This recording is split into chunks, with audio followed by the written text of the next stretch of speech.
بذارم. آقای دبیر چند روز قبل یه اظهار نظری کرده بودن، گفته بودن آقای دایی برای بازگشت به فوتبال باید بیزنس رو کنار بذاره که با واکنش‌های بسیار زیادی از سوی مردم هم مواجه شده. این رابطه صحبت می‌کنید؟ ببین این اسم قدیما واسه من آشنا بود، خیلی وقته که دیگه این اسم واسه من آشنا نیست.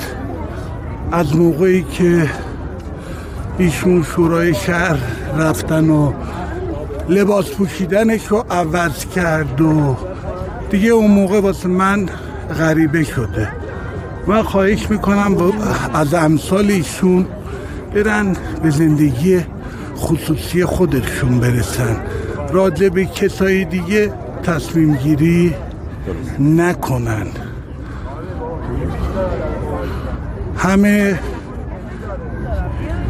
میدونیم من با ایشون اون موقع آشنا و دوست بودم که ایشون 13 آبان زندگی میکردن، اما از موقعی که شورای شهر و منطقه 1 و فلان و 20 سال شد واسه من غریبه شد و ایشون نمیتونه واسه امثال من تعیین تکلیف بکنه که برگرده فوتبال. اول از همه این یه مسئله شخصی منه، برگردم فوتبال یا برنگردم، که فعلا دوست ندارم برگردم.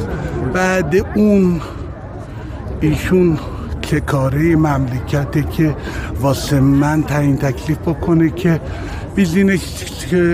بیزینسش رو بذاره کنار. هر کسی با یه چیزی راحت داره.